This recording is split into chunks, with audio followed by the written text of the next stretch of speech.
Oči su tačniji svedok nego uši. To je još pre 2500 godina zabeležio stari grčki filozof Heraklit. To poređenje mi je poslužilo da nađem najužu paralelu između dva vrlo bliska zanimanja, između dva zanimanja koja svedoče o vremenu, o događajima, o savremenicima. Moram da kažem onima koji to ne znaju da je Nikola Bibić fotoreporter 35 godina. 35 godina fotoreporter u kući izdavačkoj Borba. Za to vreme je imao prilike da svedoči o uzbudljivim događajima, o slavnim ličnostima, o izuzetnim situacijama oko sebe koje je on umeo da vidi na najbolji način. Ja moram da kažem da je bila izuzetna privilegija i velika šansa time što sam počeo i radio u Borbi i neprekidno sam imao prisutno nekako da je iznad svega jedna reč stalno lebdela, to je odgovornost. Već je postalo poslovično da je jedna tvoja fotografija bila dovoljna da svedoči o tebi kao fotoreporteru. Pa evo da se podsjetim malo. Bilo je to negde marta 55. godine, Savezna skupština. To je bio jedan trenutak. Ušao sam u dvoranu, dobio neki teleobjektiv tih dana da isprobam. A šansa teleobjektiva, to svi snimatelji znaju, jeste da sa malo veće daljine snimiš malo neprimećen. Ugledao sam ovaj lik, tiho prišao, snimio. Koliko mi je poznato, ova fotografija je prvi put objavljena tek posle Mošine smrti. Jer je Moša jednom prilikom rekao, fotografija je odlična, ali ne vidim zašto bi trebalo da bude objavljena. Da, vraćao sam se iz Amsterdama preko Pariza, bio sam u Veneciji, sreo sam grupu naših drugova. Jedan od njih me pitao da li sam video fotografiju pokojnog druga Moše preko cele strane Borbe. Rekao sam da još nisam bio u Beogradu, da Borbu nisam video, ali me pokosila vest o drugom Moši. Tek kad sam došao u Beograd, video sam da ta fotografija je u Borbi, a ja sam želeo da to bude drugačije. Mi smo počeli ovaj razgovor od nekakvih tvojih vrhunskih dometa u fotografiji, uslovno rečeno naravno. Vratimo se u fotografsku radnju u kojoj si učio taj svoj divni zanat. Prvi atelje je bio atelje Cveta Jovića, jednog izvanrednog majstora koji je bio izvanredan slikar, vajar i tako dalje. Tu sam prvi kontakt sa kamerom preko Miće, starijeg učenika, da bi u sljedećem ateljevu na Terazijama 35 kod velikog portretiste Franca Mozingera, koji je bio jedan high atelje onako, čija je supruga inače bila primadona Beogradske opere. Ušao u jedan studio, to je bio petosoban stan na 5. spratu Terazije 35. Tu je klijentela su bili glumci, filmski glumci, pozorišni glumci, ambasadori su dolazili, jedan, da kažem ovako, jedan vrh Beograda. I atelje, moj je zadatak bio da dočekam mušteriju. Znao sam da izađem pred ambasadora, ne sećam se da li Urugvaja, Čile, šta li, da mu pridržim onaj trorogi šešir, srebrni štap, da ga uvedem u lift, da ga odvedem gore, da pridržim kaput i tako. A onda je on otišao iz hola u levu sobu, to je bila jedna specijalno pripremljena soba. Danas mi to zovemo u pozorištu ili na televiziji šminkernica, međutim, to je bio fantastično veliko ogledalo, prekrasno je to unutra bilo i tu su svi oni mogli se doterati. Takvih ateljeja više nema, koliko ja znam. Ne, ni govora. On se tu pripremio, to je se doterano sve, ako su bile dame u pitanju, one su morale se malo našminkaju da poprave kosu i tako dalje. A onda su u susednoj prostoriji, kao jedna dnevna soba, moj majstor je razgovarao sa njima. Nikada nije snimao pre da nije malo razgovarao sa njima o vremenu i tako dalje, ili neka ranije započeta tema, jer on je pozivan pre toga da se dogovori snimanje, znači ugovarano je. I ovo vreme mu je služilo valjda da osjeti psihologiju, ako je u pitanju portret, kakav je to čovjek, i nešto da pronađe. Znači jedna priprema. I konačno smo dolazili u atelje, koji je imao nekoliko uglova za snimanje, sa dekoracijom i tako dalje, i tako dalje. Majstor je to radio sa jednom fantastičnom kamerom Miroflex 6.9. Ja sam imao da gledam u njegove oči i signale, da li treba pomeriti reflektor, da li treba dodati kasetu ili šta, to nije bilo govora. Znacima smo se sporazumeli, samo oči su radile. A moralo se raditi brzo, jer i mušterije ne može da Ugledne mušterije nisu imale mnogo vremena. Nisu vremena imali, jeste. To je bila jedan deo posla, a drugi nikad neću zaboraviti. To je što mi je ostalo nešto što je vrhunsko, a to je, jednom su stigle neke slike. To su platna, bila milionske vrednosti. Dürer, Van Dyck, Gauguin, Monet, ne sjećam se više šta, ali stiglo oko 30-40 tih radova uveče. To se unosilo.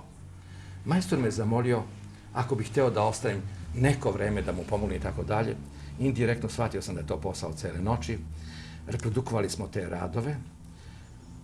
Znam da sam se, ne znam zašto sam ga upitao koja je najskuplja, jedna mala ovakva. Valjda je bio Dürer, šta li? I šta je sad u profesiji stvar?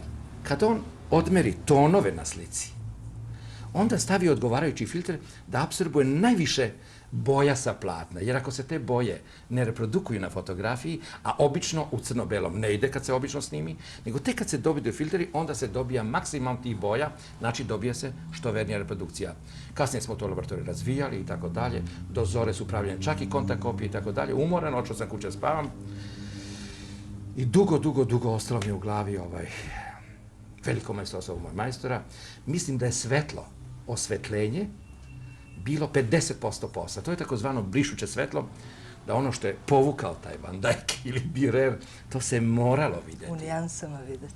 To svaki potez skisa se morao vidjeti. Očigledno je, Bibo, da si dobro izučavao profesiju. Pa on nije bio učitelj, to se kralo.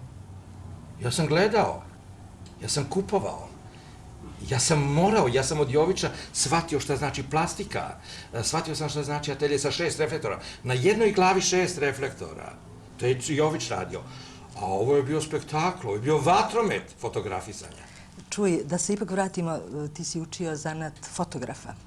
Da. Međutim, ti si... Zanatlije fotografa i diplomirani sam majstor, zanatski majstor fotograf. Što ti zaista služi na čast i što se ogleda u poslu u kome se sad baviš, koji nije fotografski, već fotoreporterski. Imam utisak da si ti nekako intuitivno postao fotoreporter. Da su te događaji naterali da postaneš fotoreporter. Da ti niko nije rekao, evo sad ovo snimi, ovo je istorija, ovo je događaj. Hoćeš li da ispričaš kad se to desilo? Pa ako tragam nekako, vratim se malo sa ovih dana preturajući slike pripremajući za ovu ediciju. Hoću da te vratim na tvoje ratovanje, na tvoju 13. proletersku, gde si, po onome što znam o tebi, u tim trenucima si počeo da se baviš ovim poslom. A da te niko nije usmeravao. Ne, ja sam nešto ranije. Naime, kao učenik družio sam se na Dorčalu sa radnicima i tako dalje i bili su klubovi dole. Jedan od tih je bio i Bask. Probao sam da pravim te momente, a divni Milovan Jakšić, El Gran Milovan, Baskov golman i veliko ime, dr. Milutin Ivković Milutinac. Njih sam snimao. Jednom rekao mi je Milovan da donesem u njegovu knjižarsku radnju preko puta politike i da izložim moje fotografije u izlogu. I on je napisao Nikola Bibić, fotoreporter. Tad sam shvatio da postoji jedna nova profesija, jedan novi izazov. Tada sam startovao, počeo da učim, a onda je došao rat, sve to što se dogodilo u ratu i 44. godina sreo sam Jozu Ercekovića, ulazim prvo u borbu, pa sa njim zajedno u prvu diviziju, slikam Vasu Jovanovića, Vladu Ščekića, prelazimo u Srem, staje se malo na front, tu je bio Sremski front i tako dalje. 12. april 1941. Mnogi Beograđani, mnogi Srbi, Jugosloveni, svi koji smo bili tamo pamte, to je bio stravičan dan. To je bio dan biti ili ne biti, odlučeno je. Probajmo da bude. Želeo sam da odem u 3. bataljon, na sektoru gdje smo najbliži između te dve linije. S one strane su tri tranšeje, 3 linije, a mi ovde. Zora, ako me pitaš kako je to bilo, to je bila zora negde oko 6 sati, svi smo u rovima, kanonada artiljerije, pa avioni i onda tenkovi. A to sam skoro govorio deci, to je fantastično, da su tenkovi došli u zoru. pa kao neki biseri, neka rosa je bila, nešto je tako. Znači, ti si imao jednu likovnu provokaciju. Jeste, ja sam doživljavao kao fotograf, ja nisam samo borac, ja inače imam mašinku, imam 2 kolta sa strane, to je 3 puta po 72 metka, to su one mašinke ruske, međutim, ja sam fotograf ipak. I ja to doživljavam, jedan milje neverovatan, ali sve je to resak zvuk, rekao, drugovi, komesari napred, komandiri napred, borci juriš u slobodu. Izleteli smo iz rova, a onda je to bio jedan juriš, siloviti juriš. To je fijukalo, padali su levo i desno, ja sam trčao, još uvijek trčao, nikad kraja. I kad sam ugledao prvi rov, skočio sam, bivši sportista, skočio sam preko jednoga, preko drugog, preko trećeg i tek onda odahnuo. I kad sam mislio da je mir, neko je viknuo Švabe, pogledali smo levo, dali smo se u strelce, pripucali i viče jedan stoj, predali se. Neko je digao tamo s one strane belu, nešto su digli belu i tako dalje. I zarobili smo 40-ak Nemaca, jel? Bilo nas je 3 tu. A onda sam odmah dovatio aparat, jel? Napravio sam nekoliko snimaka. Mi smo naišao i poručnik Milan Mavrić. On je to sve sredio, ja sam nastavio dalje prema Vukovaru. Koliko znam, te fotografije su ušle u razne knjige, časopise, novine, te tvoje ratne fotografije. Hoćeš da mi pokažeš neku od njih?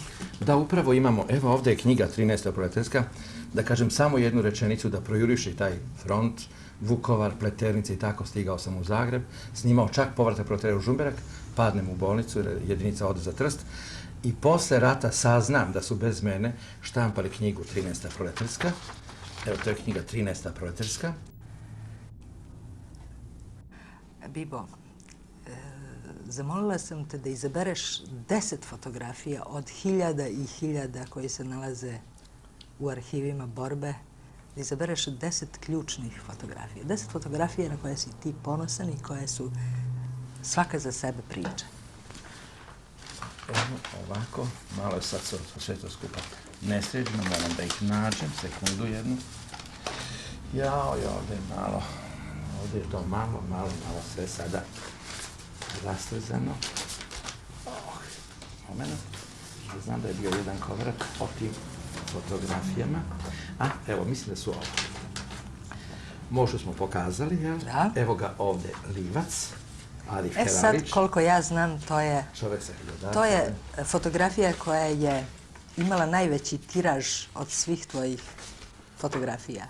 Ispričaj tu priču o Livcu i kako te je iznenadio. Moram da se poslužim malo. Dakle, čovjek sa hiljadarke. Samo da uzem datum. Možda nije ali decembra 1954. godine neplanirano sam došao u Zenicu da napravim nekoliko fotografija. Moja preokupacija kao fotoreportera u svim mojim snimanjama je bio čovjek. Ovdje imam ogroman objekat, hiljade tih radnika, a daj jednoga nađi. Nađi nekako jednoga da bude onako što kažu po tvom ukusu, da bude nešto što bi... Koji oličava to zvanje. Nešto simbolika. Jeste, kao kod vajara, kao kod slikara, da nađe neki simbol.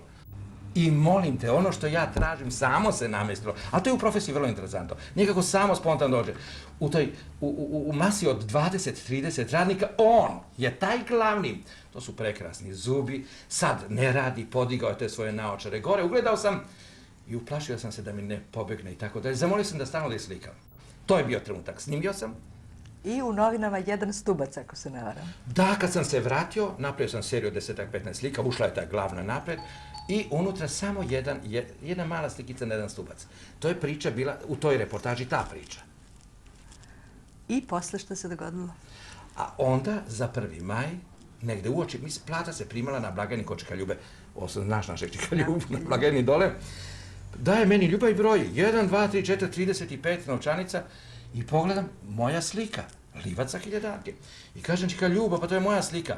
Kaže, si to nekom pričao? Rekao, nisam nikome. Pravo gore kod glumca, bio je glavni urednik Novosti, pravo glumca ispričaš, ali nikome drugome, čuti, ne govori. Ljubav nije bio blagajnik, on je bio novinar blagajnik.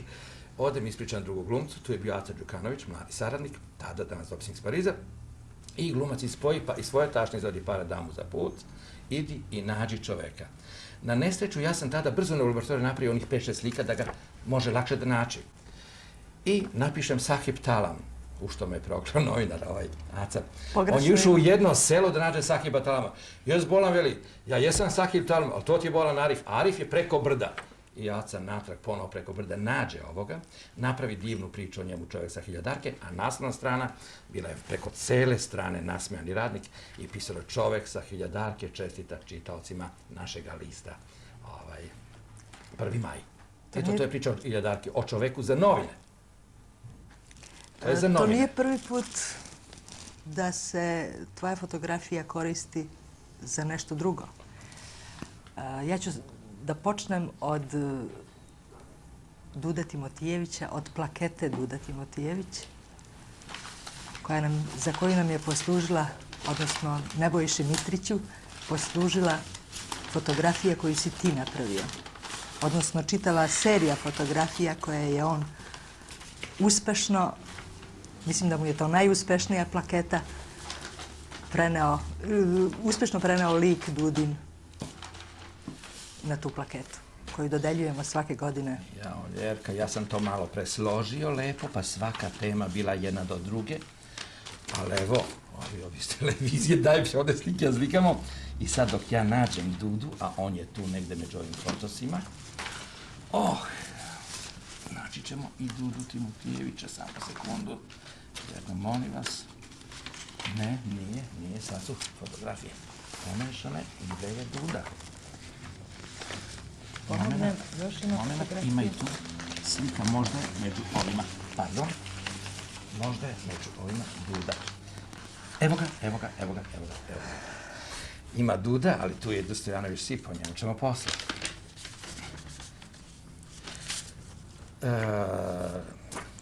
Tebi, bar kao koleginice, neću da kažem da smo uvijek radili u tandemu. Svaki novinar i fotoreporter, to je, kaže, jedna duša, jedno telo, ovdje je Duško Đurić. Dobijemo zadatak da obiđemo Dudu Timotijevića i da sa njim napravimo priču, to je poznati novinar i njegova knjiga Etiopija i tako da. I tada napravimo jednu seriju Dude. Ovdje nam pokazuje knjigu, nešto ne može da se seti, malkice se i nakašljao Duda, jedno iznenađujuće pitanje, a jednog sekunda je on trepnuo. Na tvoj zahtev, ja to moram da kažem, napravili smo oko 20 slika Dudinih. Šta se dalje dešavalo, ne znam, to je tajna tvoje Mitričeva. Tek sam konstatovao, kad sam video plaketu, da je od svih slika, i bio sam ljut, izabrao tamo gdje je Duda zažmulio, za mene fotografa, to nije uspjela slika. Ali za Nebojšu Mitrića to je bio pravi izazov. Upravo je to poslužilo za... Jeste, to je danas nagrada TV kritike godine, jeste. To je jedan od radova. Evo imamo ovdje još jedan sličan slučaj. Dostojanović Sip, Dragoslav, vodio je u borbi atelje slikarski. Ja sam bio kao kolega iz fotoslužbe i vidjevši ovu fotografiju, Sipa Inspiriš zamolio da mu napravi malo veću.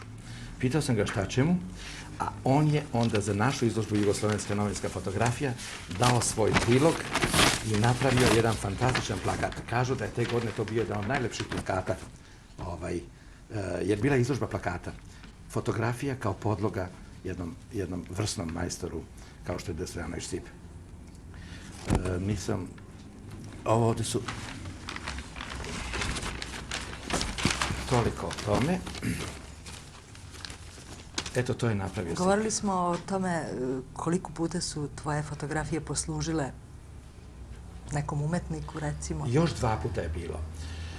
Jedno je Žika Čukulić je došao jednog dana u borbu i zamolio da mu dam fotografiju Moša Pijade, jer ponovo se vraćamo na nju. Pitao sam šta, kaže, inspirisala me, kaže, ja bih htio nešto da napravim.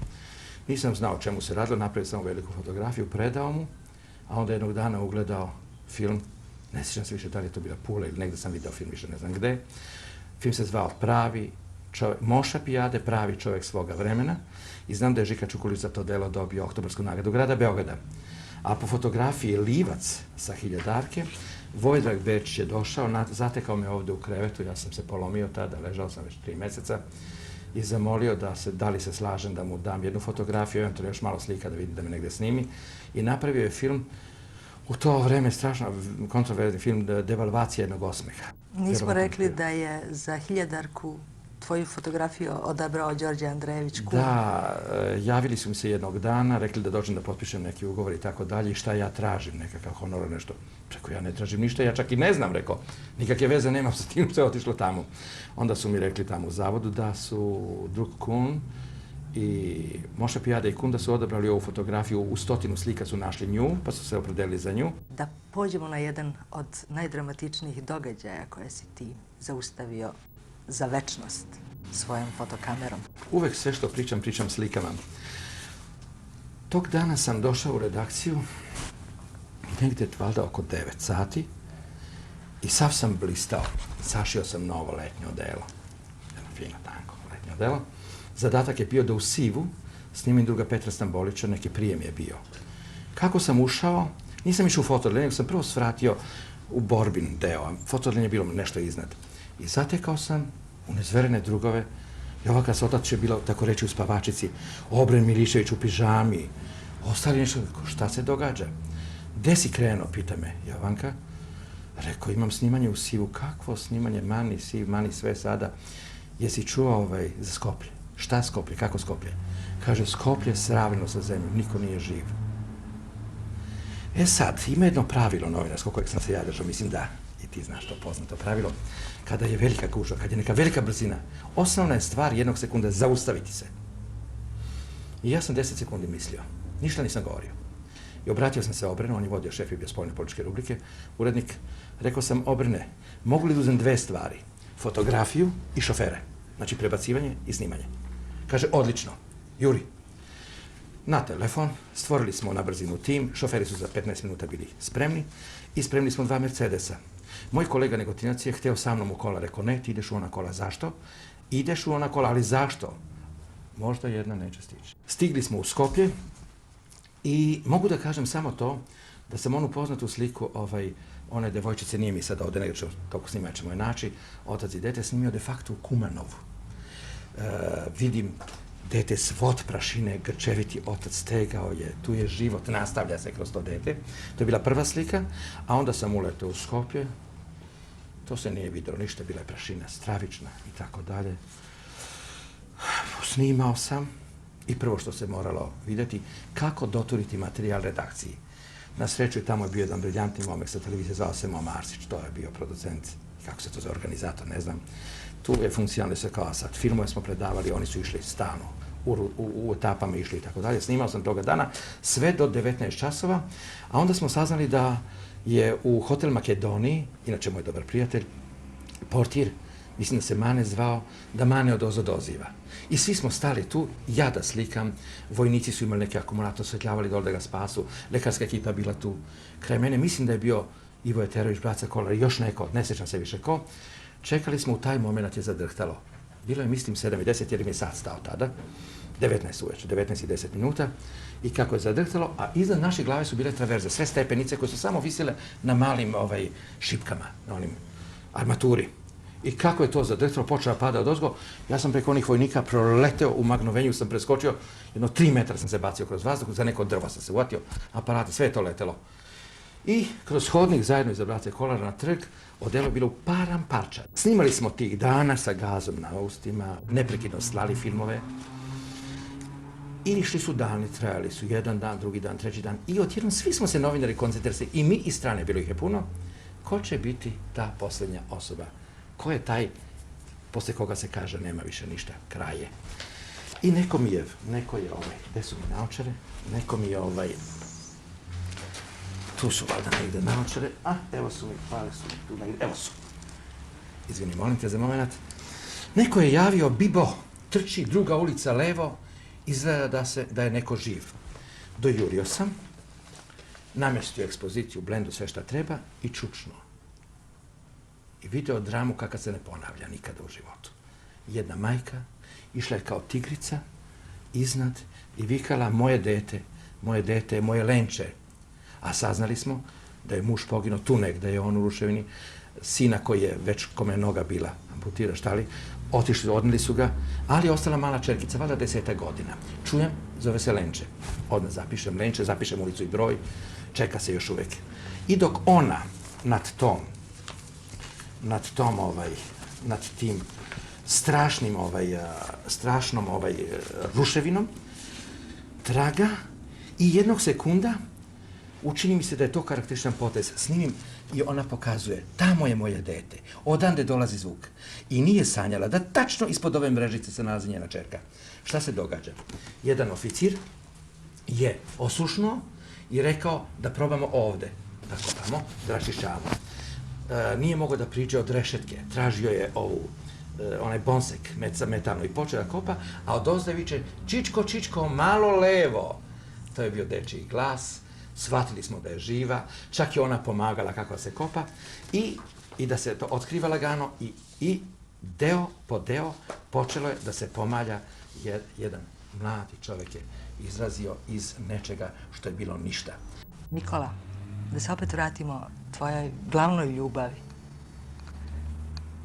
a to su likovi ljudi. Imao si prilike da slikaš male ljude i vrlo velike i poznate ljude.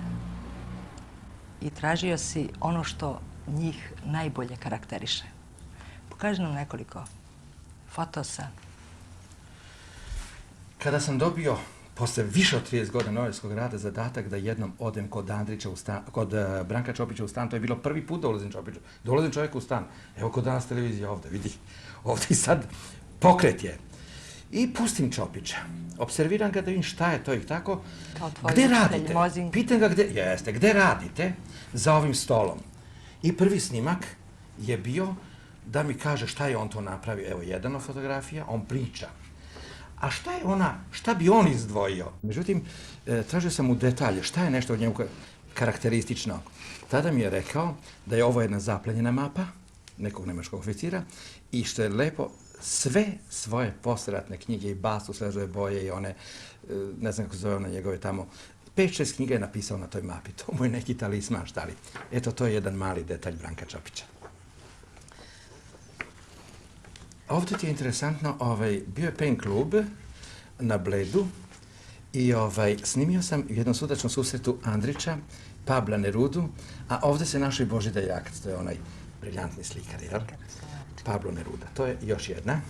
A onda sam jednom otišao u dom Andrića, nije voleo slikanje, izbjegavao, uopšte je izbjegavao, bio je skroman čovjek, publicitet tako. Međutim, znaš da smo oboje iskoristili naše prijateljstvo sa Milicom Babić-Andrić i tad sam napravio jednu seriju slika sa njim. Nastavljamo sa izborom fotosa do kojih ti najviše držiš. Pa evo da budemo, što kažu, preletimo malko. Vrlo interesantno. 3 velika glumca, sva 3 su iz Sovjetskog saveza, najbe, Rusi su poreklom, Bondarčuk, Peter Justinov i Ušur Danilović. I kad smo svi pitali ko je Ušur Danilović, morao sam da dogovorim da je to Kirk Douglas. Tema je fest, poseta festu. Dobro. A, evo jedna fotografija, dobro je. Da li ti je poznata ova fotografija? Jeste. Ko je sliko? Mislim da sam ja slikao. Legenda je sljedeća. Poseta Itirini, 6.4.56. snimila Ljerka Savić. A ovdje još jedna fotografija koja ima veze sa ovom slikom. Na slici je sagovornik i Itarina, a pozadino platno Itarine. Idemo dalje. U Sutjesci glumio je Richard Barton i znam samo to da je bila strahovita eksplozija, da je Barton ispustio iz ruku uže za koje se držao, da su ga ljudi žabe nekako vratili natrag i došao sam da snimim, da vidim da li je povređen. I kad su rekli da malo noga mu je blesirana, zamolio sam da me dođe do telefona, javio sam Beogradu i u ceo svet, Barton ranjen na Sutjesci. Zvonili su telefoni i tako dalje. Jedna od velikih mojih koleginica u kameri je Gina Lollobrigida. Imao sam prilike da vidim njen album Italija Mia, ona to zaista vrhunski radi. Posle sam saznao da je završila školu lepih veština. Kameru pre mene i oni koji su uvekovečili našu istoriju je svakako imao jednu snažnu kameru, Savo Orović. Ovo je ta legendarna kamera. Rekao je meni ovdje dok sam ga snimao, rekao sam Titu i Ribaru, pogledajte ovdje, onda sam škljocnuo, a Titu sam rekao, sretne ti rane, junače. To je bilo na onoj milim kladama. Dok smo pravili Pavle Kičevac i ja intervju, sa Skriginom ustanovili smo obojica da je Skrigin započeo u 13. proletarskoj, a ja sam završio kraj rata u 13. proletarskoj. Da se malo odmorimo. Evo ovdje iz sporta. Ko ne zna Tirketa, čuvenog tiranića, zbog koga sam bežao sa časova, Tirke i Moša, levo ili desno krilo i tako nešto. Pa sam ga pitao, ajde sad kako želiš da te slikam, kaže sa mojom dečicom. Ko su? To je čuvenih 11 iz Helsinkija. To je Tirke i njegov 11 momaka. Na Bearin oproštaj od fudbala došao je legendarni Zamora. Došao, čestitao, slikali se i pred sam početak on je krenuo ka golu i odjednom se srušio. Doleteo sam i pitam šta je, ovdje me je udarila struja. Oni kablovi ispod terena koji nešto održavaju, travu, vlagu, štali, u Malni su ubili Bearu. Ovo je jedan trenutak iz života Beare. Dramatičan trenutak. Evo. Sad mi reci, koja je to fotografija do koje ti zaista najviše držiš? Bez diskusije Moša Pijade, ali bez konkurencije Moša Pijade. Međutim, ako me pitaš koja mi je velika nagrada, onako legla na srcu i tako dalje, to je Amsterdam, legenda je, to je čovek na usijanom limenom krovu. Tu me zaintrigiralo to da je Tennessee Williams napravio mačku na usijanom. A meni je stalno preokupacija čovek. Ovdje je čovek na usijanom limenom krovu, 29.11.57. 20 nacija učestvovali. 20-30, nešto se više koliko. Dobio sam 3. mjesto u svetu. Mislim da je do danas to neprevaziđena nagrada novinarska. Zato mi je ta slika u nizu nagrada posebno draga. Šta da još da ti kažem? Pa naša profesija nije samo od težine i tako dalje. Ima ponekada i šale. Evo ovdje sam našao 2 velikana sa mikrofona, to je Brankica, to je jedna od slika. Za novosti sam dobio zadatak da snimim Čkaljin rođendan. Nisam ni sanjao šta će mi se dogoditi. Morao sam da duvam u nekakve diple, u nekakvu dvojnice, odakle išla neka strašna prašina. Sve nas je Čkalja nagaravio, jedino nije hteo Lola Đukić da duva u to. Evo, tu je Đokica Milaković i ostali. A ovdje Bata Paskaljević najviše bio nagaravljen. Toliko o Čkalji. A sada, malo šale, ali ima i druga priča. Vratimo se na tvoju čuvenu, rekla bih, trilogiju Predah, koja započinje. To trilogija, ti si prva koja izgovara trilogija Predah. Ovog trenutka mi je pao na pamet. Emisija otkriva jednu stvar. To je već postala ta slika, govorimo stalno o sliki legendarnoj Moše Pijade i tako dalje. Sada se pojavljuje nova publikacija sa pozdravima iz Ljubljane od drugarice Pepice. Donosi mi i oca Žnidašić fotografiju i moli me da nađem film.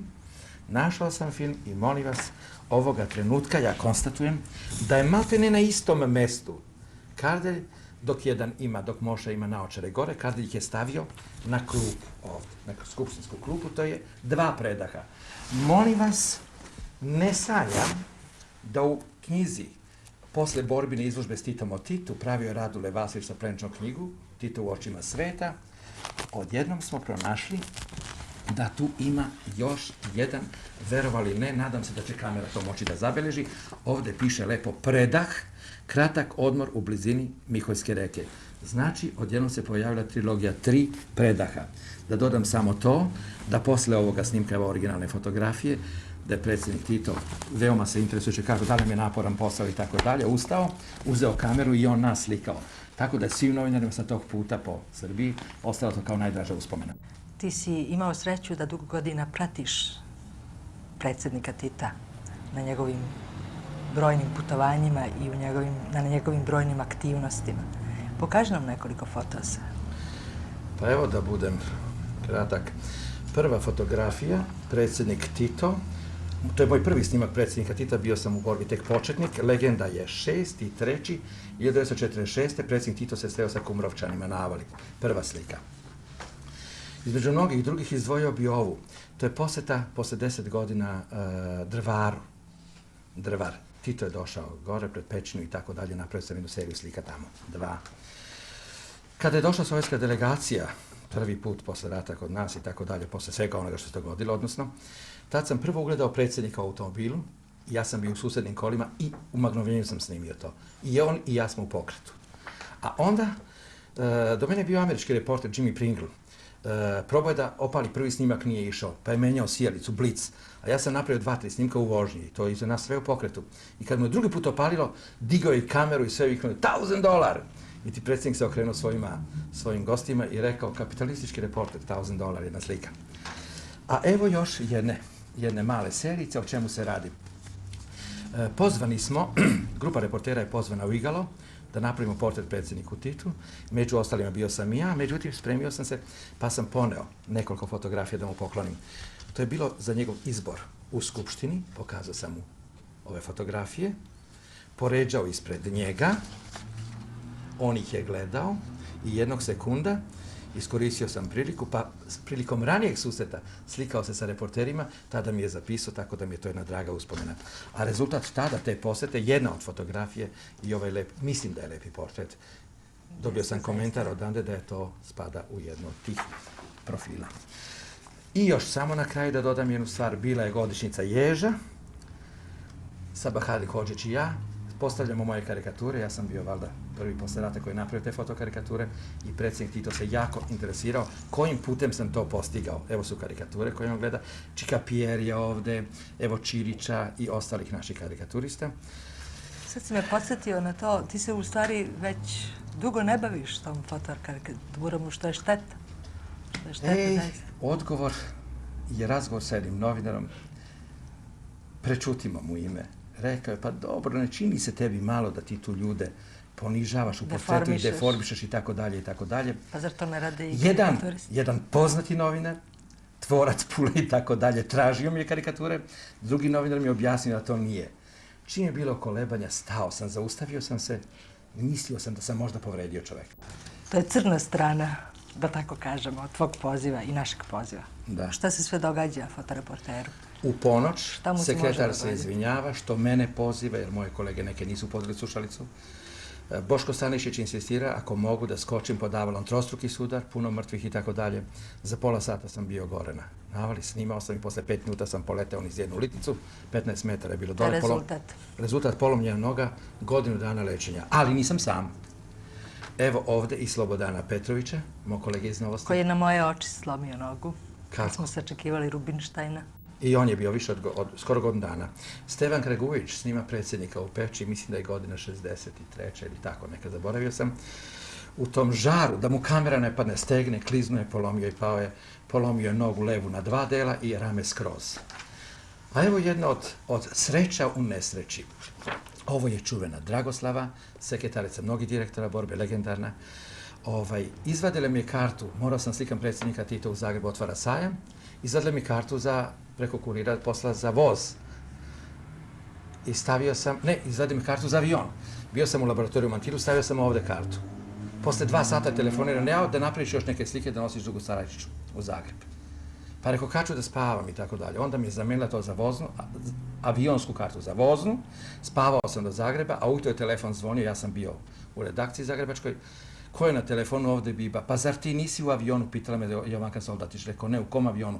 U ovom što je izgorio. U tom avionu izgorio je moj kolega iz politike Raka Ruben i Svetozar Toza Ljubenović koji je iz borbe, urednik, upravo prešao u politiku. Eto, to je tako, kako ti kažeš. Lepote poziva. Da. A Lipman kaže da je smrt reportera ukalkulisana u cenu poziva. Ja, prema tome, tu smo. To je 35 godina bavljenja fotografijom, novinarskom fotografijom. Gde ti je kamera, Bibo? Ja sam navikla da smo na zajedničkom poslu naoružani tvojom kamerom. Ovde je nigde ne vidim. Rekla bih da nisi u svom prirodnom elementu bez kamere. Onog dana kada sam otišao u penziju, nešto pre toga su mi saopštili da moram da se razdužim. I sastavili su spisak jedan, to sve lepo zvanično ima, radnički savjet, odluka i tako dalje. Možda to tako treba da bude. A ja nisam blagovremeno kupio privatnu sebi kameru. Nikad nisam imao kameru svoju, ali sam imao 80 borbenih kamera jer sam rukovodio tim ogromnim arsenalom oružja, a bilo je preko 50 reportera cirkulisalo kroz borbu. Eto, tako je priča o kameri. Danas je to u nekom magazinu ispod jednoj čeličnoj kasi, tamo to lepo leži. Da ne završimo tužnom pričom, pokaži još jedan put, čini mi se da nismo ni stigli do te fotografije koja je obišla svet. I ispričaj. priču. Jugoslavija, Engleska je izazov, zna se, Mira Radović isto genijalno kaže, najvažnija sporedna stvar na svetu, igramo sa Englezima, datum je, ako se ne varam, stadion JNA, 54. godine, prepun stadion JNA, 27 fotoreportera, kraj, skoro mrak, prestali su svi da snimaju, ostaje 88 minuta, tada je Rajko, kako to kažu popularno, zavrno i opalio u sam čošak. U magnovenju, kako sam bio nekad fudbaler, pikao sam nešto malo u basku, ja i tako dalje. Osjetio sam loptu ka golu i u magnovenju sam pritisnuo. Evo je lopta, evo ga Rajko, Englezi na kolenima pred Rajkom. To je fotografija obišla ceo svet jer su otkupili ne znam koliko $100 su platili borbi ili sportu tu fotografiju. To je obišlo ceo svet ta slika. Jedan gol, jedna slika, jedan Rajko, 88 minut i malkice ja. To je bila priča o Nikoli Bibiću, fotoreporteru. Čoveku koji je umeo da bude u pravo vreme na pravom mestu. Koga ništa nije mrzelo u životu, koji se mukotrpno s kamerom u ruci bavio svojim zanimanjem.